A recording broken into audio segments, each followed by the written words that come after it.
오늘 제목 한번 같이 읽어볼까요? 설교 제목 같이 읽습니다. 시작. 네, 주보에는 새 시대는 새 사명을 이라고 했는데 동일한 내용으로 민주주의는 끝났다라고 하는 제목으로 하나님 말씀 나눠보겠습니다.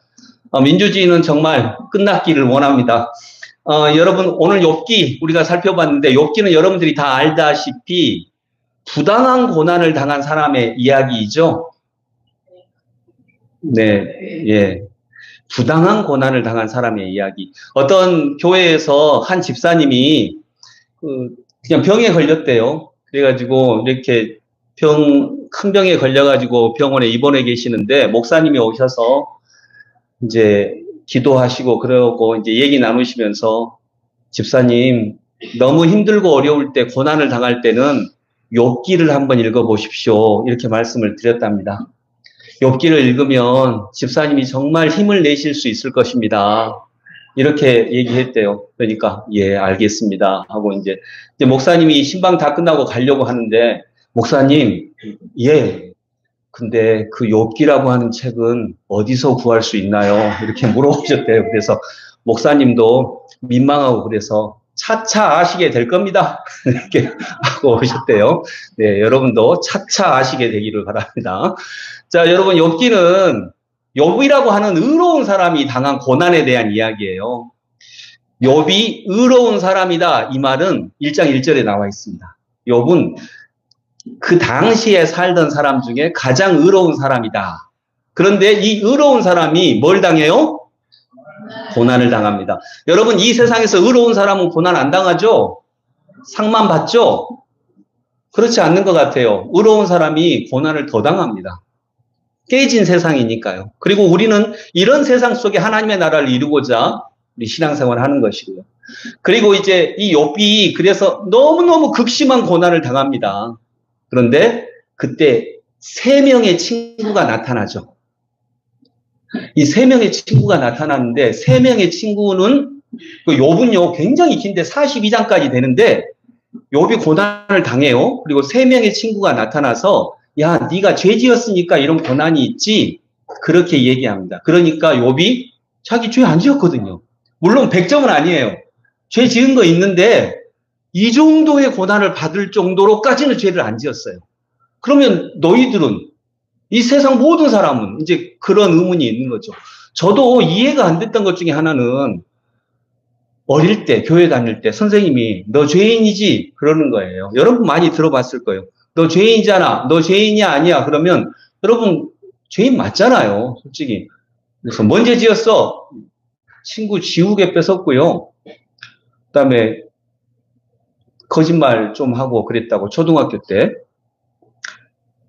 근데 이해가 안 되는 게 있어요. 물론 죄는 지었어요. 그것도 죄 맞죠. 네, 지우개 훔치고 막 이런 거 죄 맞는데 근데 그것 때문에 예수님이 나 대신 죽으셨대. 죽으실 정도까지는 아닌 것 같은데. 지우개 훔쳤다고 죽어버리면 어떻게 돼요? 그러니까 그런 게 이해가 잘 안 됐었어요. 그 정도는 아니신 것 같은데. 내가 죄인은 맞는데, 그런다고 이것 때문에 죽을 정도는 아닌데. 욥도 마찬가지예요. 자기가 죄는 지었는데, 자식들이 다 죽어버리고, 몸은 이제 너무나도 큰 병에 걸리고, 모든 관계가 다 끊어지고, 이 정도는 아닌 것 같아요. 근데 3명의 친구들이 와서 얘기하는 것이 욥의 대부분을 차지합니다.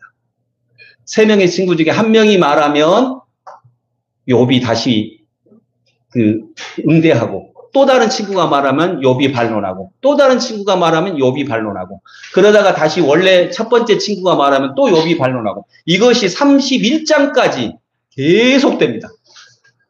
그러니까 굉장히 지루하게 계속이 되는 거예요. 근데 이 세 친구들의 말은 한마디로 이 세 친구들의 논리는 한마디로 말하면 뭘까요?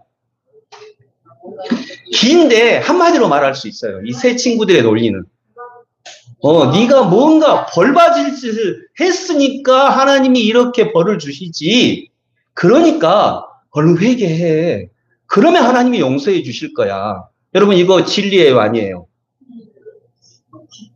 옳아요, 틀려요? 옳아요.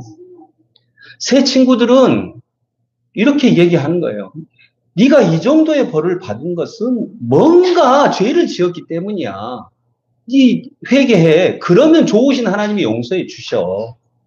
근데 욥은 아무리 봐도 자기가 이 정도의 고난을 당할 정도의 잘못을 한 적이 없거든요.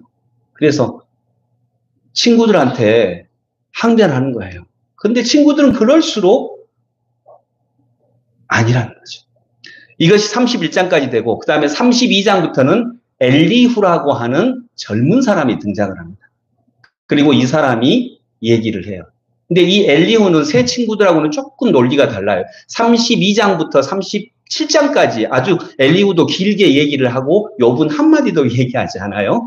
그런데 이 엘리후의 말은 새 친구들의 말과 조금 다른 게 뭐냐면 하나님은 의로우시다예요. 당신이 죄인인지 아닌지 그건 모르겠어. 그러나 하나님이 하신 일은 옳아.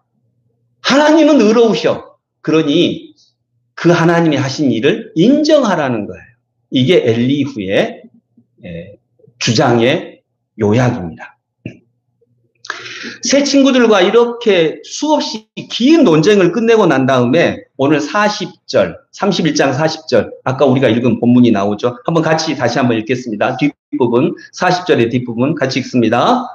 이것으로 욥의 말이 모두 끝났다. 아멘. 자, 욥의 말이 끝났습니다.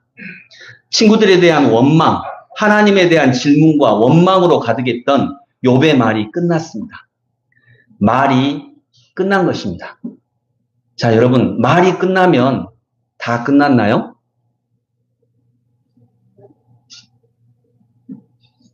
수업은 주로 말로 하지요. 수업이 끝나면 다 끝난 것인가요? 설교도 주로 말로 합니다. 설교가 끝나면 다 끝난 것인가요? 욥의 말이 모두 끝났다. 말은 끝났는데 그래도 끝나지 않고 남아있는 것이 있습니다. 뭘까요?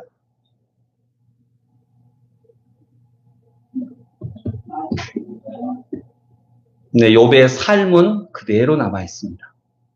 욥의 말은 끝났지만 욥은 그 다음부터 거의 한마디 말도 하지 않거든요. 그러나 욥의 삶은 끝나지 않습니다. 말보다 중요한 욥의 삶은 계속됩니다. 욥의 말은 친구들이 원망스럽다는 말이었습니다. 하나님을 이해할 수가 없다는 말이었습니다. 하나님의 인도하심을 도저히 인정할 수 없다는 말이었습니다. 그리고 마음껏 비판하고 판단하고 원망합니다. 그리고 이제 욥의 말이 다 끝났습니다. 그러나 말이 끝났다고 다 끝난 것은 아닙니다. 삶은 그대로 있습니다. 삶은 단 하나도 변하지 않고 고통도 변하지 않고 통곡도 변하지 않고 삶은 그대로 있습니다. 내가 이해를 하건 이해를 할 수 없건 삶은 그대로 있습니다. 아니 오히려 삶은 그때부터 더 깊게 시작합니다. 욥의 말이 끝났습니다. 이제 그때부터 다른 사람, 욥기에서는 엘리후라고 하는 젊은이가 말하기 시작을 합니다. 그리고 욥의 말은 끝났기 때문에 그때도 욥은 말하지 않습니다. 엘리후는 하나님은 오르셔. 당신이 죄인인지 아닌지 나 그거 잘 모르겠고 하나님은 오르셔. 이것이 엘리후가 강조하는 내용입니다. 그리고 38장부터 드디어 하나님께서 말씀하십니다. 하나님의 말씀은 훈계나 조언이 아닙니다. 꾸중도 아닙니다. 해설도 아닙니다.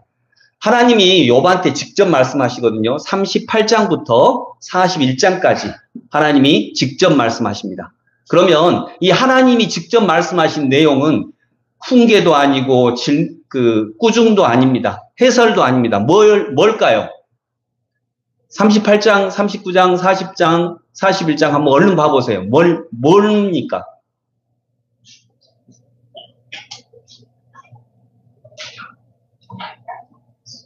질문입니다. 질문. 전부 다 질문입니다.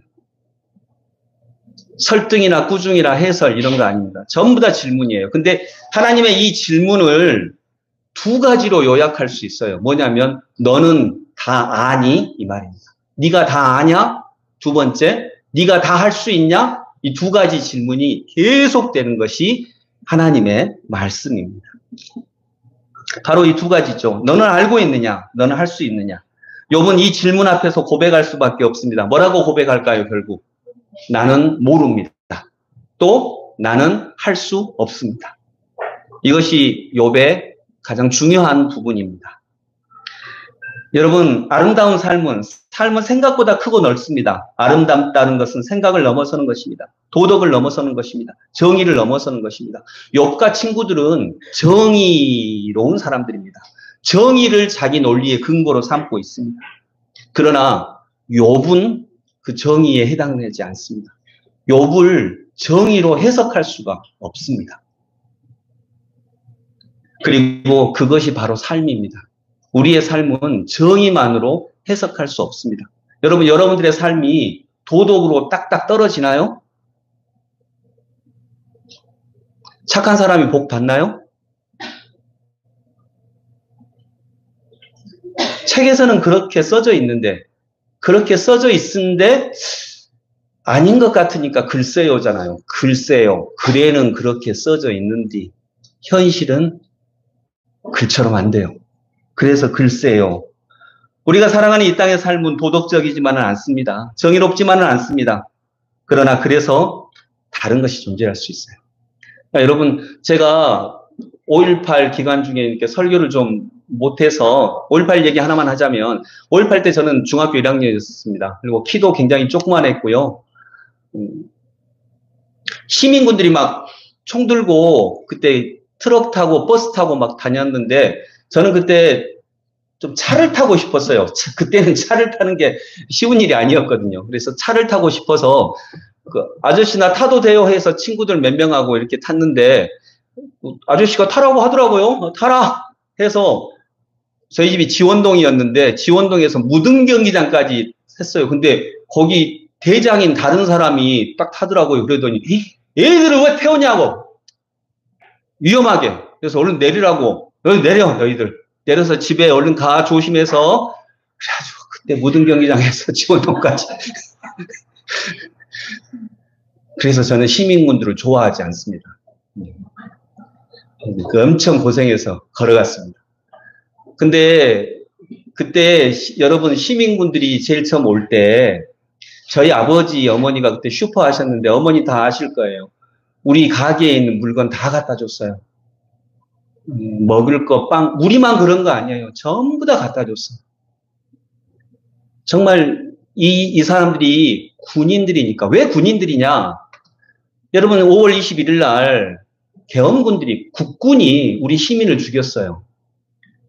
국군의 제1의 사명은 국민의 생명과 재산을 보호하는 거예요. 근데 그 국군이 시민을 죽였어요. 그때부터 그 사람들은 국군인가요? 아닌가요? 국군이 아니에요. 우리나라의 국군이 없어진 거예요.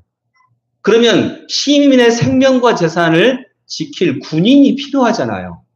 그 군인이 시민군이에요. 그리고 그래서 시민군들은 죽었을 때 태극기를 덮었어요. 우리가 진짜 군인이니까. 우리가 진짜 국민의 생명과 재산을 지키는 군인이니까. 저는 그때 이제 그래서 시민들도 정말 열렬히 환영을 했는데 분위기가 바뀐 건 25일부터예요. 제 기억인데. 25일부터 아예 안 나왔어요. 왜냐하면 계엄군들이 곧 쳐들어온다라고 하는 소문이 들렸고 저희 아버지도 그래서 그 전까지는 자유롭게 나갔거든요. 우리를 절대 못 나가게 하셨어요. 그리고 저희 집 앞에서는 실제로 한 분이 총에 맞아서 쓰러졌었고요. 신음을 했는데 나가서 해야 되는데 구해야 되는데 아버지께서 절대 나가지 말라고 하셔서 나갈 수가 없었어요. 너무 위험하기도 했고요.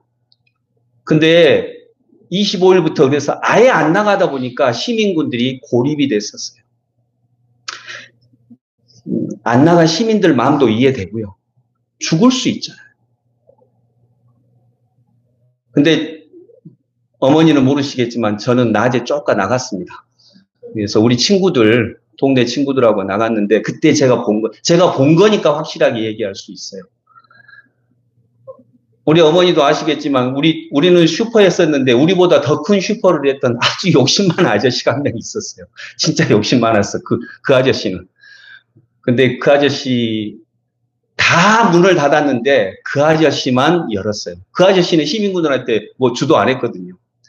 근데 그때 이제 친구들하고 동네 놀러 다니는데 그 아저씨 슈퍼 앞에 시민군들이 총 들고 있더라고요. 그러면서 하는 얘기가 이거예요. 저기 먹을 것 좀 주시면 안 되겠냐. 그러더라고요. 근데 아저씨가 안 돼요, 안 돼. 나도 이거 먹고 살아야지. 안 돼요. 저희가 좀 필요합니다. 좀 주실 수 없겠습니까? 라고 하는데 그 아저씨가 끝까지 안 줬어요. 저희가 그걸 옆에서 봤거든요. 근데 그때 내 머릿속에 생긴 의문 하나 뭐였을까요? 네? 그거였어요. 총 들고 있었거든요. 나 같으면 줘! 하면 주잖아요.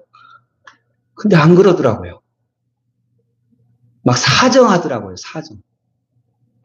근데 끝까지 안 줬어요. 그리고 그냥 돌아갔어요.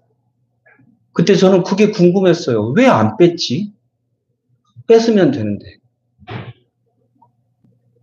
그리고 또 하나 주유소가 있었어요. 우리 동네 주유소, 우리 집 왼쪽으로 해서 건너편에 주유소가 있었는데 거기도 시민군들이 차를 타고 와서 그때도 제가 옆에서 들었는데 아저씨들이 기름 좀 달라고 그렇게 진짜 빌더라고요. 기름 좀 주시면 안 될까요? 그러니까 아저씨가 안 주는 거예요. 우리도 지금 그 아저씨는 이전에 좀 줬거든요. 시민군들한테 나눠줬거든요. 근데 이제 다 바닥나니까 자기도 먹고 살아야 되니까. 안 돼요, 안 돼. 돈을 주고 사세요. 근데 저희가 돈이 없어서요. 안 됩니다. 라고 했더니 그 대장인 듯한 한 분이 그 같이 타고 있던 시민군들한테 저 돈 있으면 좀 내봐. 그러더라고요. 그랬더니 거기 있는 아저씨들이 다 조금씩 뭐 동전도 나오고 해가지고 몇천 원인가 나왔어요. 그리고 요만큼만 달라고 하더라고요. 여러분, 지금 우리는 5.18이 이 땅 민주주의의 뿌리예요. 우리가 지금 87년도 체제를 살고 6공화국을 살고 있는데 87 체제의 뿌리예요. 5.18은. 왜 뿌리가 될 수 있냐? 5.18은 너무나 아름다웠어요. 단지 민주주의를 위해서 투쟁했다 이게 아니라 5.18 자체가 너무나 아름다운 사건이에요. 총으로 뺏을 수 있거든요. 근데 안 뺏었어요. 그분들이 뭐 고학력자, 엄청난 사상을 갖고 있는 사람들은 아니었어요. 무직자도 있었고 초등학교 졸업한 사람도 있었는데 분명히 그렇게 철저하게 교육을 받았을 거예요. 시민들에게 절대 해를 입히지 않았어요. 왜냐하면 우리가 진짜 국군이니까. 그런 의식이 있었어요. 5.18 기간 동안 은행 하나 털리지 않았고. 근데 만일 5.18 기간 동안 시민군들에 의해서 은행이 털렸다면 5.18은 이 땅 민주주의의 뿌리가 될 수 없어요. 될 수가 없어요. 그렇게 많은 저항들이 있는데 5.18이 이 땅 민주주의의 뿌리가 될 수 있었고 지금 87 체제를 만든 그 뿌리는 5.18이거든요. 이렇게 계속 회자되는 것은 5.18이 투쟁했기 때문만이 아니라 5.18이 너무 아름다워서 그래요. 정말 아름다웠어요.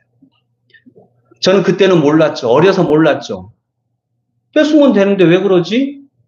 근데 그 모습이, 그 초라한 모습이, 그 비굴한 건 아니고 어떤 참 멋지지 않게 보이고 초라하게 보이는 그 모습이 빵 좀 주시면 안 될까요? 했던 그 모습이 너무나 아름다운 모습이에요. 여러분, 그래서 5.18이 이 땅의 민주주의로 뿌리로 지금까지 남아 있는 것입니다. 아름다운 삶은 생각보다 크고 넓습니다. 이건 정의를 넘어선 것입니다. 정의를 세우면 그렇게 얘기할 수 있겠죠. 우리가 민주주의를 위해서 싸우고 있는데 이거 하나 못해라고 뺏어도 그 당시에 뭐라고 얘기할 수 없었을 거예요. 정당성이 있었을 거예요. 그러나 그래서는 아름다울 수 없어요. 아름다울 수 없으면 민주주의의 뿌리가 되지 못합니다. 이때부터 삶이 시작이 됩니다. 아름다움부터 민주주의가 시작되고 삶이 시작이 됩니다. 하나님의 질문 이후에 욥은 원망이 없어졌습니다. 한탄이 없어졌습니다. 그리고 아름다움이 꽃피기 시작합니다. 그것이 42장 1절부터 3절까지입니다. 같이 읽어봅니다. 욥이 주님께 대답하였다. 주님께서는 못하시는 일이 없으시다는 것을 이제 저는 알았습니다. 주님의 계획은 어김없이 이루어진다는 것도 저는 깨달았습니다. 잘 알지도 못하면서 감히 주님의 뜻을 흐려놓으려 한 자가 바로 저입니다. 깨닫지도 못하면서 함부로 말을 하였습니다. 제가 알기에는 너무나 신기한 일들이었습니다. 아멘. 자, 욥이 말합니다. 그리고 욥이 주님께 대답하였다. 1절. 욥이 대답합니다. 그러나 그 대답은 원망이 아닙니다. 탄식이 아닙니다. 그리고 3절에 말하죠. 제가 알기에는 너무나 신기한 일들이었습니다. 욥은 이제 자기가 고난당하고 아프고 고통당하고 병들고 이것을 신비라고 얘기합니다. 신비한 일들이었습니다. 이제까지의 욥의 말은 정치적인 언어였습니다. 잘해도 도덕적인 언어였습니다. 요즘도 국회에서 우리가 많이 듣던 말들이었습니다. 나는 아무 잘못이 없다. 왜 나에게만 이런 고통이 있냐? 너희들이 더 나쁜 놈들이다. 하나님이 원망스럽다. 그러나 42장부터 욥의 언어는 신앙적 언어가 됩니다. 이게 3절 말씀 그거죠. 제가 알기에는 너무나 신기한 일들이었습니다. 잘 알지도 못하면서 감히 주님의 뜻을 흐려놓으려 한 자가 바로 저입니다. 깨닫지도 못하면서 함부로 말을 하였습니다. 제가 알기에는 너무나도 신기한 일들이었습니다. 자기 삶을 신비로 봅니다. 5.18 때 시민군들이 마지막에 우리는 질 것이다. 우리는 죽을 것이다.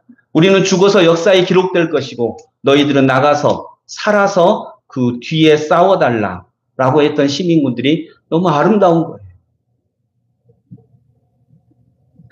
또 언젠가 한번 얘기했지만 시민군이었던 21살짜리 박용주 들불야학 교사였던 21살이에요.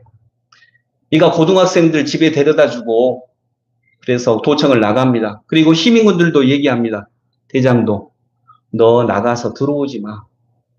너 살아서 싸워. 그랬는데 그가 자기 집에 들립니다. 그리고 일기를 쓰죠. 하나님 왜 저에게는 양심을 주셨습니까? 양심이 있어서 이렇게 찌르고 아프게 하십니까? 하나님, 저는 살고 싶습니다. 이렇게 말하고 가서 죽었어요.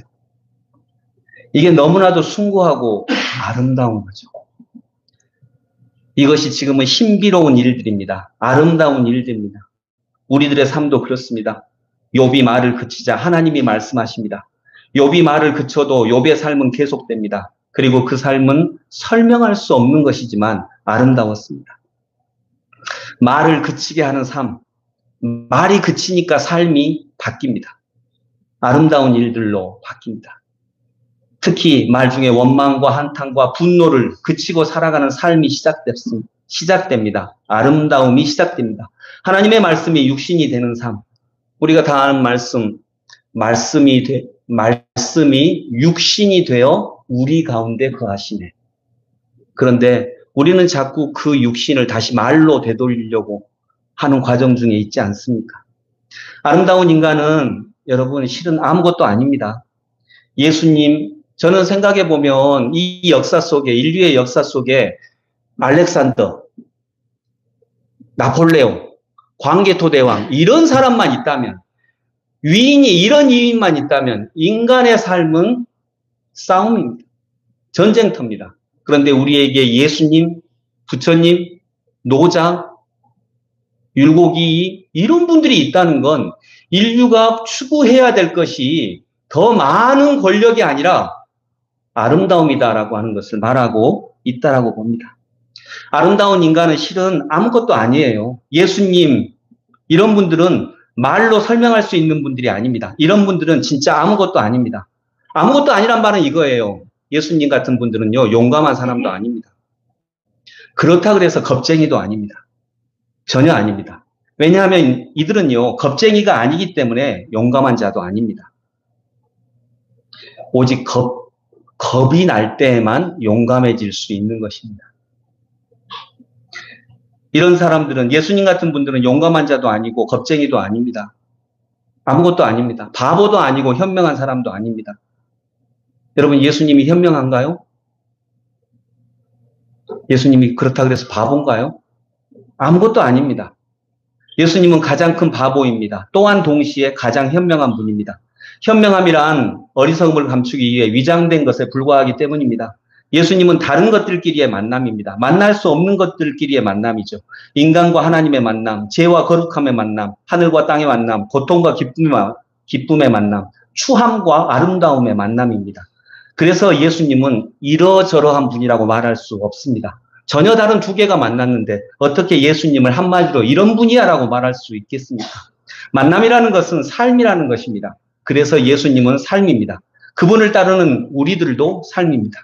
이 삶, 해석되지 않은 삶이 한탄과 원망을 벗어나 침묵을 만나면 그때부터 삶은 아름다워집니다. 예수님, 삶, 신앙, 이들을 무엇이라고 부를 수 있겠습니까? 이런 분들을 무엇이라고 부르든지 그건 틀린 것입니다. 왜냐하면 전혀 다른 두 개가 만났으니까요. 그래서 예수님은 이런 분이야라고 말할 때 이미 틀렸습니다. 그래서 예수님 앞에서는 단순히 침묵을 지켜야만 하는 것입니다. 성자도 아니고 죄인도 아니고.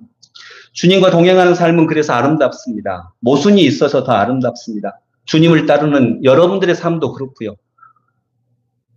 그래서 여러분도 실은 아무것도 아닙니다. 그렇죠? 여러분도 아무것도 아니에요. 용감하지도 않아요. 그러나 비겁하지도 않아요.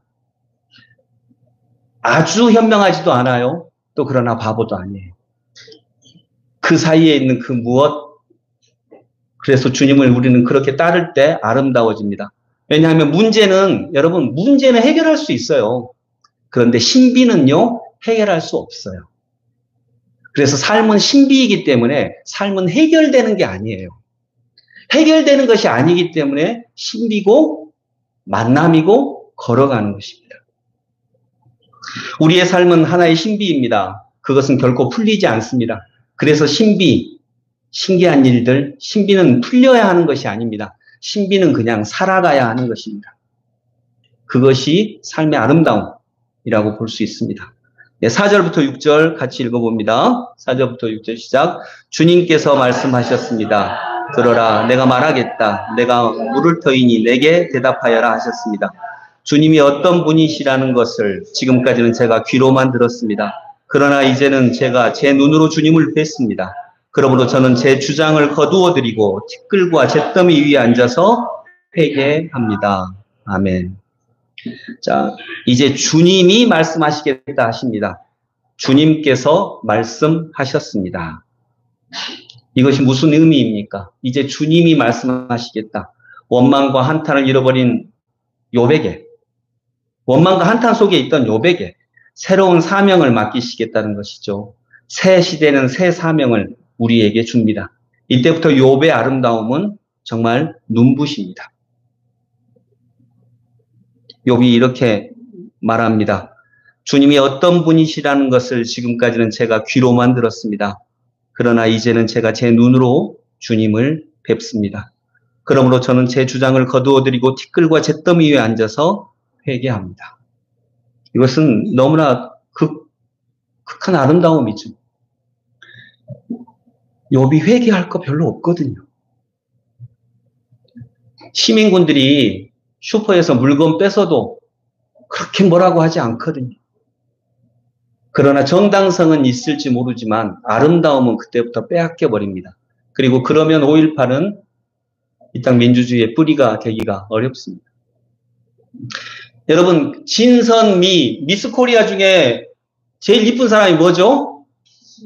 진이죠. 그래서 진선미라고 합니다. 그래서 제일 중요한 게 뭘까요? 진선미 중에.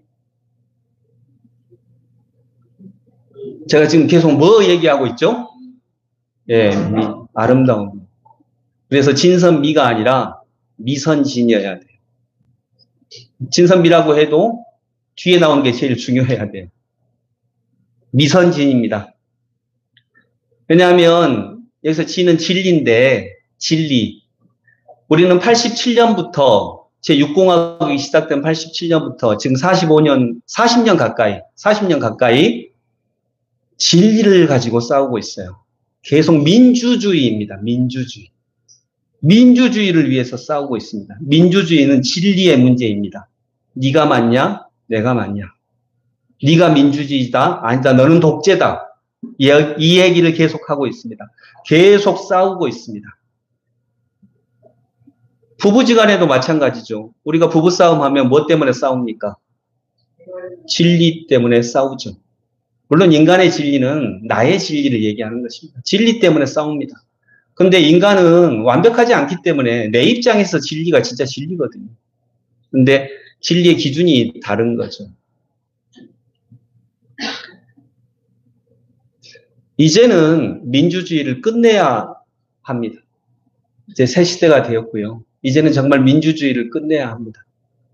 민주주의, 누가 더 민주주의에 볼 때 오르냐, 이 싸움을 끝내고 이제는 우리나라가 어떻게 하면 더 아름다운 나라로 갈 수 있을지, 내 삶이 누가 진리냐, 내가 맞다 틀리다, 내가 옳고 네가 그르고, 아니면 네가 맞고 내가 틀리고, 이런 진리의 싸움이 아니라 이제는 정말 누가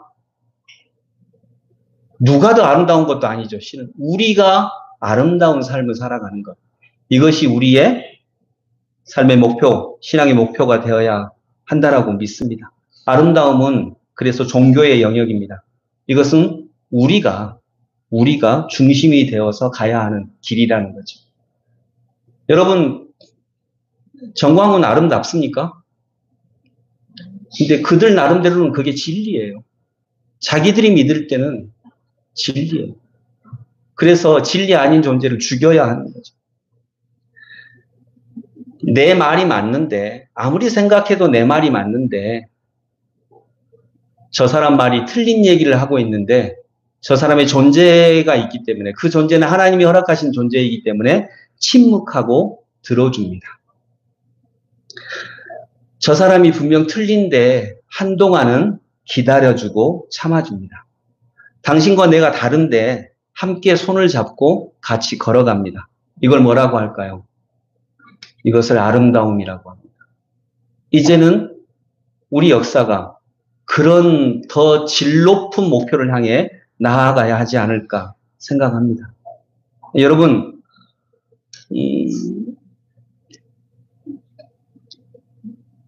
우리가 지금 먹을 것이 부족하지 않잖아요. 먹을 것이 부족한 사람은 자기가 땅을 갖고 있으면 땅의 한켠에 뭘 만들죠? 새집사님 뭘 만든다고요? 빵? 텃밭 만들잖아요, 텃밭. 네, 텃밭에는 뭘 심어요? 먹을 거 심죠. 그러면 여러분, 어쩌면 이제 우리가 텃밭에 목숨 거는 사회가 아니잖아요. 그러면 텃밭을 굳이 만들지 않아도 되는 사람은 땅이 있으면 못 만들죠? 네, 정원을 만들어요. 이것이 텃밭과 정원의 차이예요. 정원에 심겨진 것은 먹을 것이 아니에요. 그건 아름다운 거예요. 그리고 우리가 그 전까지는 텃밭에서 나온 먹을 것을 선물을 했다면, 이제는 내 정원, 내가 가꾼 정원에서 나온 꽃을 선물하는 시대가 되지 않았을까? 우리가 그렇게 나아가야 하지 않을까 생각합니다. 교회도 나 부자 되게 해주세요. 우리 부자 되게 해주세요. 그걸 넘어서서 아름다운 정원을 가꾸는 것으로, 먹을 것을 나누는 것을 넘어서, 그게 잘못된 건 전혀 아닙니다. 오히려 해야지요. 그러나 꽃을 나누는 것도 함께 해나갈 수 있다면 그것이 우리의 사명이 아닐까 합니다. 이제 민주주의를 넘어선 과제가 있습니다. 투쟁을 멈추고 아름다움을 창조하는 과제. 그렇지 않으면 우리들의 과제는 계속 민주주의입니다. 너는 나쁜 놈이야. 너는 잘못됐어. 너를 없애버려야 돼. 우리도 이 싸움 속에 있지 않습니까? 이제 새로운 과제 해야 되는데, 그러면 우리는 정치인이 아닌데 우리들의 과제는 뭐냐? 우리들 삶에서부터 그게 나타나야죠. 부부 관계에서 누가 더 옳으냐를 넘어서서 아름다움이 창조되고, 부모와 자녀 관계에서 아름다움이 창조될 때 우리의 정치도 그렇게 되지 않을까 생각합니다. 여러분, 그래서 우리에게 아름다움의 과제가 이제 새 시대의 새로운 과제로 우리에게 주어지고, 그것은 우리 교회가 갖춰야 될 사명입니다. 교회는 정말 아름다움을 추구하는 거니까요. 공정, 공정도 아름답죠. 그러나 여러분, 공정은 우리가 추구해야 될 가치 중에 굉장히 낮은 가치입니다. 공정은 모두 다 말을 하지만 결과적으로 가진 자들에게 공부하게 될 가능성이 굉장히 높은 가치입니다. 왜냐하면 부자하고 가난한 자가 공정하게 싸우면 누가 이겨요? 부자가 이기죠. 공정하지 않잖아요. 그래서 우리가 보통 공정함 그러면 그 뒤에 뭐가 붙어요? 공정한 사랑, 공정한 경쟁이 붙잖아요. 그래서 공정이라고 하는 가치는 하위 가치입니다. 중요한 가치가 돼서는 안 됩니다. 이 사회가 차별 그대로 있는 상황에서 공정은 가난한 자들에게 계속 가난을 대물림해라 이 얘기밖에 안 되는 거예요. 더 고차원적인 가치가 있겠죠. 사랑, 나눔, 가치관 이런 가치들을 우리가 붙잡고 나아가야 될 것입니다. 참 여러분 아름다운 성도가 이 아름다움이 우리의 가치가 되어야 한다고 할 때 이 아름다움이 이제 우리 시대에는 어떻게 나타나는지 이걸 봐야 되고요. 참 아름다운 성도가 문제 많은 땅에 있으니까 그 아름다움은 자랑이 아니라 때로는 나약함이 됩니다. 초라함이 됩니다. 아름다운 시민군인들이 문제 많은 땅에 있으니까 초라하게 나타나요. 밥 좀 주세요. 먹을 것 좀 주세요. 너무 낙루했거든요. 제가 어릴 때 봤을 때 시민군들이 전혀 멋지지 않았거든요. 비루하고 초라했거든요. 근데 지금도 그렇습니다. 아름다운 성도가 문제 많은 땅에 있을 때 그 아름다움은 자랑이 아니라 사명이 됩니다. 아름다움이 역사 속으로 들어오면 아름다움은 아름다움만으로 남아있지 않습니다. 패역하고 고통스러운 역사 속으로 들어온 아름다움은 단지 아름다움만이 아니라 때로는 십자가가 됩니다. 고통이 됩니다. 그래서 결국 삶은 모순되지만 장엄한 것이 됩니다. 원주의 성자라고 불리는 장일순 선생님이 계세요. 아마 아시는 분 있을 거예요. 이 장일순 선생님이 진짜 원주의 성자 같은 분이거든요. 이분이 지금 돌아가셨는데 이분 그 평전을 읽어보면 이런 얘기가 나와요. 이 장일순 선생님한테 어떤 아주머니가 막 가서 애기 데리고 가서 내가 우리 애기하고 먹고 살 돈인데 이 돈을 소매치기 당했대요. 기차역에서. 그래서 선생님이 다 여기 존경받는 분이라고 그래서 왔습니다. 제 돈을 좀 찾아주세요. 라고 했어요. 근데 장일순 선생님이 뭘 할 수 있겠어요. 근데 이제 어쨌든 원주 사람들은 정말 장일순 선생님 존경하거든요. 그래서 그분이 막 찾아봤어요. 그랬더니 누가 훔쳐갔다라고 하는 것까지 알게 됐어요. 그래서 장일순 선생님이 그 사람을 찾아갑니다. 그 소매치기를 찾아가서 여보게 이러이러한 아주 불쌍한 아주머니니까 자네가 좀 훔쳐간 거 주소 이렇게 얘기를 했어요. 그러니까 또 이분이 참 훌륭한 분인 것 같기는 해요. 소매치기가 진짜 돈을 줬어요. 그래서 장일순 선생이 자기 돈까지 얹어가지고 여기 있습니다. 라고 이제 앞으로 잘 간수하세요. 하고 이제 이렇게 보내드렸어요. 그리고 나서 장일순 선생이 그 소매치기를 찾아갑니다. 그리고 밥을 사주면서 이렇게 얘기를 해요. 자네도 먹고 살라고 사업한 건데 내가 자네 사업을 방해했네. 미안하네. 내가 미안해서 자네한테 밥 한 그릇 살게. 내가 미안하네. 이렇게 사과했대요.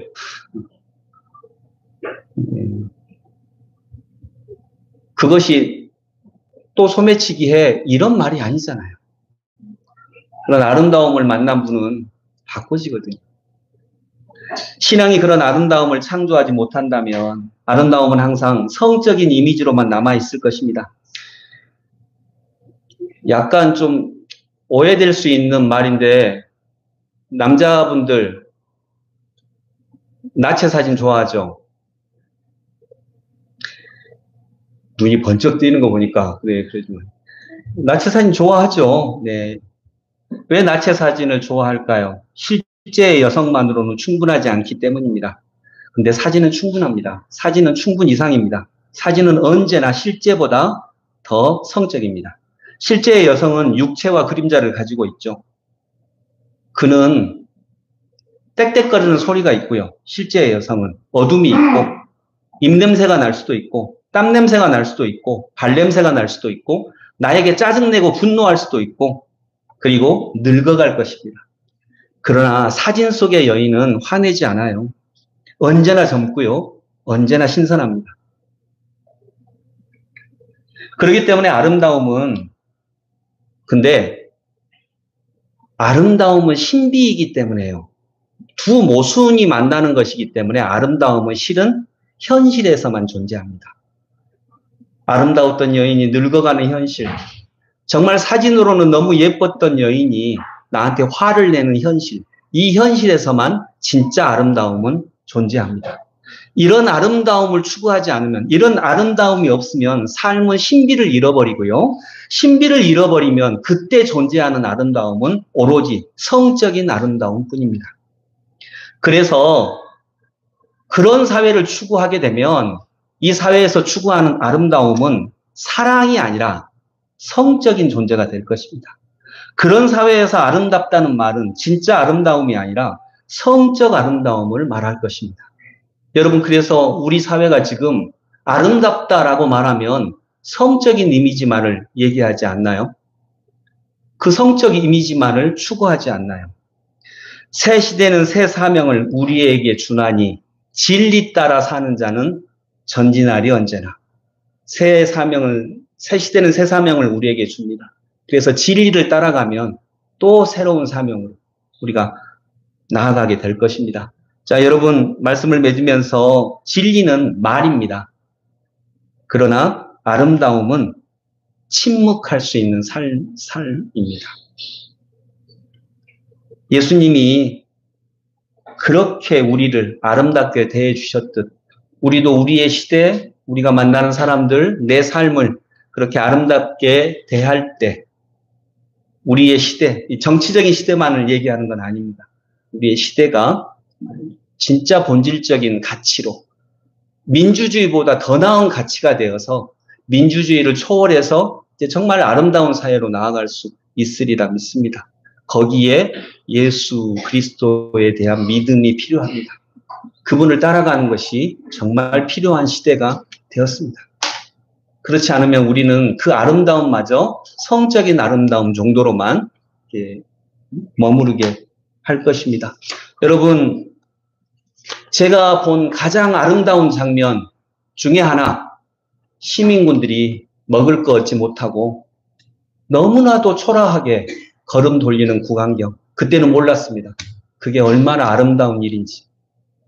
그리고 주유소 기름 좀 달라고 하는데 안 주니까 그렇게 사정하다가 좀 있는 거 좀 다 내봐 해가지고 그 정말 포만 나게 진짜 초라하게 이렇게 돈 내던 그 장면들. 여러분, 그 장면이 너무 아름답고요. 그 아름다운 장면들이 이 땅 민주주의의 뿌리가 됐습니다. 지금 어쩌면 내 삶은 왜 이렇게 초라할까? 내 삶은 왜 이렇게 뭐가 없을까라고 하는 분들, 여러분들이 그 웅장함은 뺏겨도, 그 멋있는 건 뺏겨도 그 시민군들이 가졌던 그 아름다움은 빼앗기지 않는 신앙을 우리가 함께 서로 격려하면서 서로 위로하면서 나아갈 수 있기를 소망합니다. 기도하겠습니다. 제가 직접 보았던 것 중에 너무나 아름다웠던 장면, 동시에 너무나 초라했던 장면, 시민군들이 먹을 것 좀 달라고 사정하다가 그냥 발길을 돌렸던 그 장면입니다. 그리고 또 동시에 너무나 아름다웠던 장면, 하나님이신 예수님이 하나님인데 너무나도 찌질하게 초라하게 십자가에 못 박히신 그 장면. 주님, 이런 것들이 정말 우리 삶의 아름다움으로 남아서 진짜 우리 모두가 다 아름다워질 수 있는 그 길을 향해 걸어가는 원동력, 뿌리가 될 수 있도록 인도하여 주옵소서. 지금 우리가 고백합니다. 5.18은 이 땅 민주주의의 뿌리라고. 그래서 그것이 눈에 보이는 국민묘지로 이렇게 자리 잡게 됐습니다. 정신은 눈에 보이지 않습니다. 그러나 5.18이 헌법 전문에 수록되면 그것이 눈에 보이지 않는 정신까지 5.18이 이 땅 민주주의의 뿌리가 되는 것입니다. 새 시대에 그런 일들이 이루어지며 우리가 진정 민주주의는 이제 끝내고 민주주의를 넘어서서 아름다운 삶으로, 아름다운 사회로 나아갈 수 있는, 특별히 아름다움은 종교적인 언어이기 때문에 우리 그리스도인들이 그 자리에서 해야 할 일을 할 수 있는 그런 때와 시대가 되게 하여 주옵소서. 예수 그리스도 이름으로 기도드립니다. 아멘.